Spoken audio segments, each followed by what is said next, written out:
Hello friends, मैंने आपको indirect validation का एक टॉपिक पढ़ाया था एक्सेल के अंदर। तो उसमें मैंने बताया था कि यहाँ पे जैसे मैंने क्रिकेटर और अलग अलग कबड्डी प्लेयर वगैरह नाम लिए थे, तो यहाँ पे वैसे मैंने यहाँ पे कंट्री लिया है। तो कंट्री में इंडिया सेलेक्ट कर लेता हूँ, तो इंडिया के अंदर की सिटीज़ की यहाँ पे लिस्ट आ रही है, जैसे जयपुर, दिल्ली है, मुंबई है। अगर आप यहाँ पे कंट्री अमेरिका सिलेक्ट करते हो तो वो कंट्री यहाँ पे उस कंट्री के अंदर की सिटीज़ यहाँ पे दिखाई दे रही है, क्लियर है। लेकिन जब आप साउथ अफ्रीका सिलेक्ट करते हो तो यहाँ पे एक प्रॉब्लम क्रिएट हो रहा है कि साउथ अफ्रीका क्लिक करने के बाद नहीं आ रहा है, जो कि मैंने इनडायरेक्ट वैलिडेशन प्रॉपरली किया है, क्योंकि शीट 1 के अंदर इस तरह से मैंने country, India, America, south Africa लिया है। लेकिन आ क्यों नहीं रहा है, इसका रीज़न है कि यहाँ पे इस वर्ड में स्पेस है दोस्तों, और जो मैंने नाम अप्लाई किया इस रेंज के लिए वो मैंने कंटिन्यू, क्योंकि जब भी आप सेल रेंज या रेफरेंस देते हैं उसमें आप पेस नहीं रख सकते, आप अंडरस्कोर वगैरह डाल सकते हैं, लेकिन फिर भी ये नाम डिफरेंट हो जाएगा क्योंकि यहाँ पे आपको स्पेस दिखाई दे रहा है। तो यहाँ पे इनडायरेक्ट वैलिडेशन का एक वीडियो है दोस्तों, जो इनडायरेक्ट वैलिडेशन में अगर स्पेस आ जाता है नाम के बीच में, तो अगर आपको जैसे ये सिलेक्ट कंट्री में पहले सेल में ही स्पेस आ रहा है यहाँ पे, तो आपको आगे नहीं मिल रहा है, सिलेक्ट सिटी नहीं मिल रहा है, बल्कि यहाँ पे आप देख सकते हैं मैंने ऐड किया है साउथ अफ्रीका। तो यहाँ पे क्यों नहीं आ रहा है, इसका रीजन मैं आपको बताने वाला हूँ इस वीडियो के अंदर। तो चलिए दोस्तों, आज हम सीखने वाले इनडायरेक्ट वैलिडेशन के अंदर का सब्स्टिट्यूट फंक्शन का यूज। तो सब्स्टिट्यूट फंक्शन किस तरह से स्पेस को हटा देगा वो आपको मैं दिखाने वाला हूं। तो चलिए let's move to learn the indirect validation. Hello friends, अब तक आपने मेरा चैनल सब्सक्राइब नहीं किया है तो सब्सक्राइब कीजिए और मेरी वीडियोस की नोटिफिकेशन के लिए बेल आइकॉन पे क्लिक कीजिए। तो दोस्तों यहाँ पे दिख रहा है आपको कंट्रीज की लिस्ट, उसके बाद यहाँ पे इंडिया, उसके सिटीज़ की लिस्ट, अमेरिका उसके सिटीज़ की लिस्ट, और साउथ अफ्रीका जो यहाँ पे स्पेस इंक्लूड कर रहा है। तो ये हमें इस इनडायरेक्ट वैलिडेशन में स्पेशली सीखना है। तो अगर स्पेस आता है तो उसे इनडायरेक्ट वैलिडेशन में किस तरह से लेंगे हम। तो चलिए यहाँ पे मैं आपको दिखा देता हूँ कि सबसे पहले ए कॉलम पे क्लिक करके इसको कंट्रीज या कंट्री कुछ भी नाम यहाँ पे आप दे सकते हैं, मैंने कंट्री दे दिया। और उसके बाद बी कॉलम को मैंने इंडिया, सी कॉलम को मैंने अमेरिका। यहाँ पे मैं नाम डिफाइन कर रहा हूँ, चाहिए तो आप जूम करके देख सकते हैं कैसे मैं यहाँ पे नाम डिफाइन कर रहा हूँ। इसमें नाम एंटर कर देना आपको, आप चाहिए तो ऐसा जूमिंग यहाँ पे इस तरह से साइज़ बढ़ा सकते हैं, और देखने के लिए यहाँ पे इस तरह से नेम बॉक्स का साइज़ बढ़ा सकते हैं। यहाँ पे साउथ अफ्रीका पे क्लिक कीजिए। यहाँ पे एक बात याद रखना है, आप साउथ अफ्रीका ये नाम स्पेस दे के नहीं दे सकते, क्योंकि जो नेम अप्लाई करते हैं नेम रेंज का यहाँ पे हमेशा स्पेस नहीं रहना चाहिए। यहाँ पे मैं इस तरह से लिख सकता हूँ, या फिर इस तरह से भी मुझे यहाँ पे लिखना है तो मैं लिख सकता हूँ, यहाँ पे ऐसे लिखेंगे तो भी चलेगा। तो एंटर बटन प्रेस कर दीजिए, यहाँ पे आप इसे साइज बढ़ा दीजिए, यहाँ पे दिखाई देगा आपको, क्लियर है। तो ये कॉलम के नाम मैंने दे दिए हैं। अब मैं क्या कर रहा हूँ, अब मैं यहाँ पे शीट 2 ले रहा हूँ और जिसके अंदर मैं लिख रहा हूँ ऊपर सिलेक्ट कंट्री। ओके, इसकी साइज यहाँ पे बढ़ा दी मैंने, और यहाँ पे लिखा select city. So select country and select city मैंने लिखा है।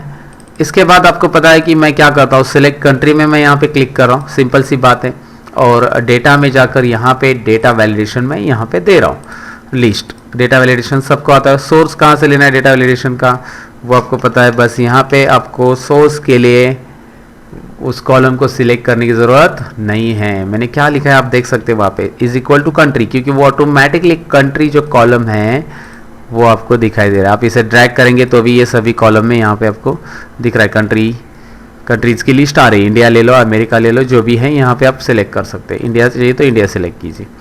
अब सिलेक्ट सिटी के लिए क्या करना है हमें, सिलेक्ट सिटी जो रहेगी, हम नॉर्मली जो इनडायरेक्ट वैलिडेशन यूज़ करते हैं वही यहाँ पे रूल यूज़ कर रहा हूँ मैं। इनडायरेक्ट वैलिडेशन के लिए इधर क्लिक करूँगा, फिर मैं यहाँ पे किस में क्लिक करना है आपको, लिस्ट के अंदर। और लिस्ट के अंदर क्या लिखना है, चलिए मैं यहाँ पे जूम करके आपको दिखा रहा हूँ।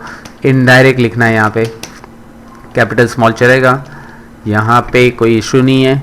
इसे सिलेक्ट किया मैंने और इसे लॉक हटा दिया पूरा, F4 बटन प्रेस करके आप इस तरह से लॉक हटा दीजिए, क्लियर। और उसके बाद ओके बटन पे क्लिक कीजिए। तो दोस्तों यहाँ पे आपको दिख रहा है कि मैं कंट्री सिलेक्ट करता हूँ, अमेरिका, इंडिया, कोई भी एक, तो उसकी सिटी की लिस्ट यहाँ पे दिखाई देगी। जैसे कि मैंने इंडिया सिलेक्ट किया तो इंडिया, मुंबई, दिल्ली और जयपुर, ये 3 लिस्ट यहाँ पे 3 ही मैंने एग्जाम्पल के तौर पर टाइप किए। आपको दिख रहा है अमेरिका अगर मैं सिलेक्ट करता तो अमेरिका आ रहा है, लेकिन प्रॉब्लम ये है जब मैं यहाँ पे क्लिक कर रहा हूँ साउथ अफ्रीका, तो प्रॉब्लम हो रहा है कि साउथ अफ्रीका यहाँ पे लिंक पे क्लिक ही नहीं हो रहा है, क्योंकि यहाँ पे आ रहा है स्पेस, और मैंने वहाँ पे स्पेस नहीं दिया है और इनडायरेक्ट लिंक इसके साथ मैच नहीं हो रहा है। तो ऐसे में क्या कर सकते हैं हम लोग, इनडायरेक्ट लिस्ट कैसे ला सकते हैं वो हम यहाँ पे देखने वाले हैं। तो चलिए मैं फॉर्मूला थोड़ा सा चेंज कर देता हूँ यहाँ पे, और किस तरह से मैं आपको बता देता हूँ। तो यहाँ पे देखिए ये स्पेस जो है उसके लिए मैंने यहाँ पे क्या यूज किया आपको मैं दिखा देता हूँ। उसकी जगह मैंने अंडरस्कोर यूज किया है। आप एक तो स्पेस नहीं लिखेंगे तो भी चलेगा, मैंने आपको बोला था साउथ अफ्रीका आपने कंटिन्यू लिखा रहेगा तो भी चलेगा। तो अगर आपने अंडरस्कोर साइन वहां पे यूज किया है, अगर जहां जहां स्पेस आपने दिया है सिटी के बीच, कंट्री के नाम के बीच में ऐसा यहाँ पे, तो चलिए मैं आपको यहाँ पे दिखा देता हूँ क्या करना है। उसके लिए मैं यहाँ पे इस सेल में फॉर्मूला टाइप कर देता हूँ। मैं टाइप कर रहा हूँ इनडायरेक्ट। इनडायरेक्ट आपको पता है ऑलरेडी, इनडायरेक्ट के बाद मैं यहाँ पे इनडायरेक्ट के अंदर लेने वाला हूँ सब्स्टिट्यूट। सो इनडायरेक्ट के अंदर सब्स्टिट्यूट फंक्शन क्या यूज करेगा, इस सेल को मैं सिलेक्ट करूंगा A2 को सिलेक्ट करूंगा और इसके अंदर A2 के अंदर देखिए सब्स्टिट्यूट मैं आपको जूम करके यहाँ पे दिखा रहा हूँ। टेक्स्ट दिया है मैंने A2 के अंदर है, उसके अंदर मेरे पास जो अवेलेबल है वो है स्पेस है। ओल्ड टेक्स्ट के अंदर स्पेस अवेलेबल, A2 के अंदर स्पेस अवेलेबल है। तो स्पेस की जगह मैं चाहता हूँ कि स्पेस की जगह मैं यहाँ पे फिर से मैं इन्वर्टेड कोमा दूंगा और ये अंडरस्कोर साइन लेना चाहता हूँ। देखिए मैं यहाँ पे अंडरस्कोर साइन इसलिए ले रहा हूँ क्योंकि मैंने वहाँ पे नेम डिफाइन करते समय साउथ अंडरस्कोर अफ्रीका ऐसे लिखा था। अगर आप साउथ अफ्रीका लिखते वहाँ पे बिना स्पेस देते हुए नेम मैनेजर के अंदर, तो यहाँ पे आप इस तरह से लिखोगे। तो आपके ऊपर है कि आपने वहाँ पे स्पेस की जगह अंडरस्कोर इंक्लूड किया है या स्पेस रिमूव करके आपने साउथ अफ्रीका कंटिन्यू लिखा है नेम मैनेजर के अंदर। तो यहाँ पे वो आपको सब्स्टिट्यूशन करना पड़ेगा। तो इसके बाद आप मैं यहाँ पे अंडरस्कोर दे रहा हूँ, मैं यहाँ पे क्लोज कर रहा हूँ और यहाँ पे ब्रैकेट क्लोज कर दूंगा। इस तरह से यहाँ पे आपको दिख रहा है डबल इन्वर्टेड कोमा रह गया मेरा, सॉरी। तो यहाँ पे ब्रैकेट क्लोज और दूसरा ब्रैकेट भी क्लोज करूंगा मैं यहाँ। तो उसके बाद मैं ये जो कोड है पूरा का पूरा यहाँ पे जो दिख रहा है आपको कोड मैंने यहाँ पे टाइप किया बस आपको दिखाने के लिए। मैं इसे यहाँ से कट कर दूंगा Ctrl+X और कट करके मैं यहाँ पे इस पे क्लिक करके डेटा वैलिडेशन में यहाँ पे मैं इसे पेस्ट करूँगा। आपको दिखाई दे रहा है, इसे मैंने यहाँ पे पेस्ट कर दिया है और यहाँ पे मैं ओके करूँगा। अब आपको यहाँ पे क्लिक करना है और आपको दिख रहा है साउथ अफ्रीका की जो कंट्री है उसके अंदर की सिटीज़ की लिस्ट यहाँ पे आ रही है। साउथ अफ्रीका दोबारा सेलेक्ट करके देखिए आप, यहाँ पे आपको साउथ अफ्रीका की लिस्ट में, क्योंकि यहाँ पे जो नेम मैनेजर में मैंने इसको नाम दिया था साउथ अंडरस्कोर अफ्रीका। तो मैंने आपको बताया कि यहाँ पे अगर नेम मैनेजर में आपने स्पेस हटा दिया है, साउथ अफ्रीका ही लिखा है, अंडरस्कोर मतलब स्पेस तो हम लोग लिख ही नहीं सकते नेम मैनेजर में, मैंने आपको बताया। तो यहाँ पे साउथ अफ्रीका लिखा है, आपने स्पेस नहीं लिखा है। तो यहाँ पे सब्स्टिट्यूट में जब आप करोगे तो डेटा वैलिडेशन में इसके अंदर आप यहाँ पे अंडरस्कोर साइन नहीं लिखोगे, बस ये डबल इन्वर्टेड कोमा इस तरह से आप लिखोगे। यहाँ पे आपको मैंने इसलिए वो शीट के अंदर दिखाई क्योंकि यहाँ पे जूम करेंगे तो वो ब्लर हो जाएगा, तो अंडरस्कोर फिलहाल रहने दो।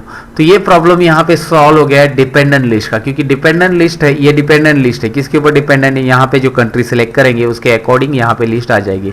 इसका इनडायरेक्ट वैलिडेशन हम बोलते हैं या डिपेंडेंट लिस्ट क्रिएट करना बोलते हैं। तो ये डिपेंडेंट लिस्ट में एक छोटा सा प्रॉब्लम आ रहा था जो मैंने नोटिस किया और एक लिस्ट बनाते समय मुझे प्रॉब्लम फेस हुआ, तो मैंने सोचा कि इसके ऊपर कुछ ना कुछ रहेगा, तो मैंने इसका स्टडी करके आपको यहाँ पे दिखा दिया। शायद आपको भी ये प्रॉब्लम आ सकता है क्योंकि मैंने इनडायरेक्ट वैलिडेशन तो पढ़ा है लेकिन उसके अंदर का ये प्रॉब्लम यहाँ पे जो आ रहा है वो यहाँ पे पता है दोस्तों। तो आप देख लीजिए आपको कैसा लगा लेक्चर्स, ये कमेंट सेक्शन में ज़रूर लिखिए। अच्छा लगा तो लाइक बटन पे ज़रूर क्लिक कीजिए। मैं मिलूंगा आपको कुछ और इंटरेस्टिंग एक्सेल के ट्रिक्स एंड टिप्स के साथ। आप सबके प्रॉब्लम्स यहाँ पे मेरे पास मेल आ चुके हैं दोस्तों, मैं रीड कर रहा हूँ और उसके ऊपर सोल्यूशन ढूंढ के जल्दी से जल्दी आपको रिप्लाई देते रहूँगा। धन्यवाद देता हूँ, आप सब मुझे मेल कर रहे हो, मेरी फाइल्स शेयर करो अपने दोस्तों के साथ। बहुत बहुत धन्यवाद आप सबको। तो चलिए मैं मिलता हूँ नेक्स्ट वीडियो के अंदर, तब तक के लिए सीखते रहो, सिखाते रहो। Bye bye.